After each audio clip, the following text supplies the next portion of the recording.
कि जी अब इमरान खान को छोड़ना ही पड़ेगा, इमरान खान से मिलना ही पड़ेगा। ये तो इमरान खान का नाम इन्होंने फितना रखा हुआ था। मरियम नवाज तो फितने का सर कुचलने की बात करती थी। जो बहुत सारे माचे बने फिरते हैं ना इस वक्त, जो बड़ी बड़ी बातें कर रहे हैं और अपने आप को तहरीक इंसाफ का वारिस समझते हैं, जब इमरान खान बाहर निकलेगा तो उसके साथ जो टीम होगी वो आप देख लीजिएगा वो कौन लोग होंगे। नून लीग एक सिर्फ ब्लैकमेलिंग का ड्रामा रचा रही है और एक मैसेज देने की कोशिश कर रही है कि जी हम भी इमरान खान के साथ मिल सकते हैं। बिस्मिल्लाहिर्रहमानिर्रहीम, अस्सलाम वालेकुम। मैं समी इब्राहिम हूँ, आप हमारा यूट्यूब और फेसबुक चैनल देख रहे हैं। एक बहस चल निकली है कि जी मुस्लिम लीग नून ने इमरान खान साहब को बात करने के लिए ऑफ़र की है और नवाज शरीफ साहब से मुज़ाकरात के लिए राना सनाउल्लाह साहब ने कहा है। और फिर अब नेशनल मीडिया जो है, मेन स्ट्रीम मीडिया, बिल्कुल अपनी प्लानिंग के मुताबिक अब ये ख़बरें चला रहा है कि बहस छिड़ गई वहाँ पर, पीटीआई के अंदर बहस छिड़ गई मुलाकात के हवाले से। मैं पीटीआई की जो सोच है, इमरान खान साहब की जो सोच है, सदर आरिफ अलवी से जो उन्होंने बात की वो क्या थी, मैं आपके वो गोशगुजार करूँगा। और ये जो इस वक्त एक धुंध सी जो फैलाई जा रही है और हर चीज़ को धुंधला किया जा रहा है, कोशिश करूँगा कि सूरत हाल कुछ वाज़ेह हो जाए। आज़ाद कश्मीर में बदस्तूर, तो कश्मीर में गुज़श्ता 4 दिनों से जो कुछ हुआ है, बहुत सारे लोग इस पे सवाल कर रहे हैं कि ये क्यों हुआ, इसकी कोई ज़रूरत नहीं थी। और अब वहाँ पर जो नारे लगे हैं, वहाँ पर जो एक सेंटिमेंट आया है, इसका फ़ायदा किसको है? और उसमें देखें क्या कहा है नरेंद्र मोदी ने, जो इंसल्ट हमारी की है कि वो इस वक्त अपने 2 टाइम की रोटी के चक्कर में पड़ा है। पाकिस्तान उसको पड़ा रहने दे, हमें उनसे कुछ नहीं कहना। इससे पहले उसने कहा था कि ये खुद ही आपस में लड़ झगड़ के मर जाएंगे, ख़त्म हो जाएंगे, हमें इनकी तरफ तवज्जो देने की ज़रूरत नहीं है। क्यों कह रहा है वो? इसलिए कह रहा है कि हम कशकोल लिए, अभी आईएमएफ का जो डेलीगेशन है उसके साथ क्या बातें हो रही हैं, पैसे दे दें जी, पैसे दे दें। और उन्होंने क्या कहा है? उन्होंने वो बात कही है जो इमरान खान कहता है कि मुल्क में अगर आपने मुआशी तरक्की करनी है तो सियासी इस्तेकाम ज़रूरी है और तमाम स्टेक होल्डर्स के साथ मिलकर आप पाकिस्तान की अगर मईशत के लिए काम करेंगे तो उसके नताइज आएंगे। उन्होंने कहा जी हम आपके साथ करेंगे मिलकर काम, लेकिन अब जो खबर है इस वक्त कि पाकिस्तान का जो ये आने वाला बजट है ये आईएमएफ बनाएगा, ये बजट आईएमएफ बनाएगा। इसके लिए अल्फाज ये इस्तेमाल किए जा रहे हैं कि हम मिलकर बनाएंगे। अब जब जो मिलकर तो तब होता है जब दोनों बराबर स्टेटस के लोग बात कर रहे हों। एक बंदा पैसे देने वाला है, आपने वो याद होगा दुकानों पर इश्तिहार लगा होता था छोटा सा एक, जिस पर एक बंदा मोटा ताज़ा बैठा होता था, उसके नीचे लिखा होता था नकद की हालत, और एक बिल्कुल मरियल सा सामने यूं हाथ जोड़ के बैठा होता था, उसके नीचे लिखा होता था उधार का अंजाम। तो ये कशकोल पकड़ के हम उनसे बात करेंगे तो मिलकर नहीं। आईएमएफ ने ये कह दिया कि हम बनाएंगे, कोई रिलीफ किसी तरह का भी जो आप मांगते हैं कि जी सब्सिडी दे दो, इसमें ये रियायत कर दो, किसी पाकिस्तान के बंदे को कोई रिलीफ नहीं होगा और हम बनाएंगे बजट आपका। और इन्होंने कहा कि जी आप बनाएं बजट।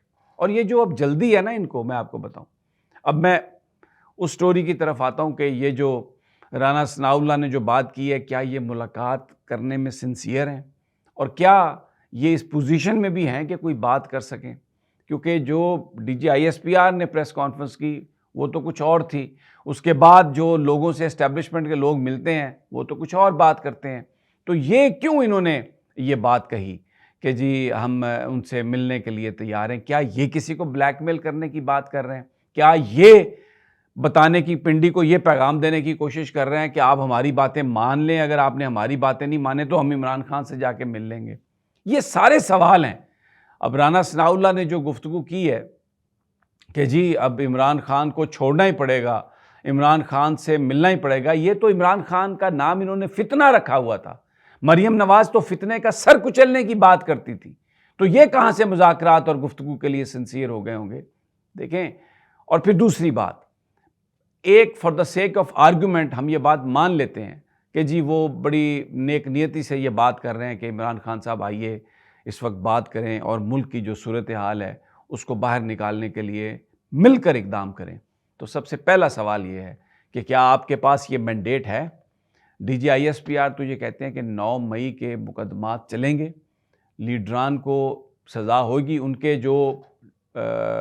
जो मोल हैं, उनके जो घोड़े हैं, जो सेनेट में हैं, वफाकी हुकूमत में हैं, वो तो पीटीआई के बारे में या पीटीआई के रहनुमा के बारे में जो बातें कर रहे हैं उसमें तो कोई नरमी नहीं है। तो क्या नवाज शरीफ में इतनी सख्त है कि वो 9 मई के जो मुकदमात हैं उनमें जो गिरफ्तार लोग हैं उनको रिहा करवाएं और वो मुकदमे वापस लें? वो तो पंजाब गवर्नमेंट की तहवील में नहीं है। तो कौन सा आपके पास इख्तियार क्या भी है नवाज शरीफ साहब? आपकी जो भाई की कौमी असम्बली में जो अक्सरियत नहीं है और वो तो सारे फार्म 47 की वो पैदावार हैं और उस पर भी पीपल्स पार्टी ने ये कहा कि जी हम आपको आपकी हुकूमत को गिरने नहीं देंगे। तो आप तो खुद मुअल्लक हैं, तो आप क्या मज़ाकरात करेंगे? तो ये क्यों कर रहे हैं वो? डेफिनेटली ये मैसेज किसी और को देने की कोशिश कर रहे हैं, जो जावेद लतीफ़ साहब पहले देते रहे, अब राना सनाउल्लाह दे रहे हैं और खुर्रम दस्तगीर भी देते रहे, इस तरह की बातें करते रहे आके कि वो हम और इस तरह जो बेसिकली मुजीबुर रहमान शामी साहब ने जो 3-4 दिन पहले बात की, उन्होंने कहा कि ये जो तबादला हो रहा है सख्त गुफ्तगू का DGISPR और PTI के बीच में, ये तो एक डिसेप्शन हो सकता है मुबैना तौर पर उन्होंने कहा, और हो सकता है कि पीछे बात हो गई हो। तो क्या अब ये फियर है मियाँ नवाज शरीफ को? और वहाँ पर आरिफ अलवी साहब से जो मुलाकात हुई है इमरान खान साहब की, वो जो जेल में बंदा बैठा है जिसको परेशान होना चाहिए, जिसको घबराना चाहिए, वो आरिफ अलवी साहब ने बताया कि जब मैं वहाँ पर गया और जिस तरीके से वो मुझसे मिले और फिर उसके बाद उन्होंने यूँ सीने पर हाथ रखा और यूँ सर झुकाया और मुस्कुराते हुए कहा कि जनाब आरिफ अलवी साहब, ये कैदी नंबर 804 आपके लिए हाजिर है, आपके सामने हाजिर है। और फिर उन्होंने ही ये कहा आरिफ अलवी से कि जाओ पीटीआई के जो लोग गिरफ्तार हुए हैं उनके घरों में जाओ, उनकी फैमिली से मिलो और उनको दिलासा और तसल्ली दो। और मैं आपको एक ये बात बता दूं, ये जो बहुत सारे माचे बने फिरते हैं ना इस वक्त, जो बड़ी बड़ी बातें कर रहे हैं और अपने आप को तहरीक इंसाफ का वारिस समझते हैं, जब इमरान खान बाहर निकलेगा तो उसके साथ जो टीम होगी वो आप देख लीजिएगा वो कौन लोग होंगे।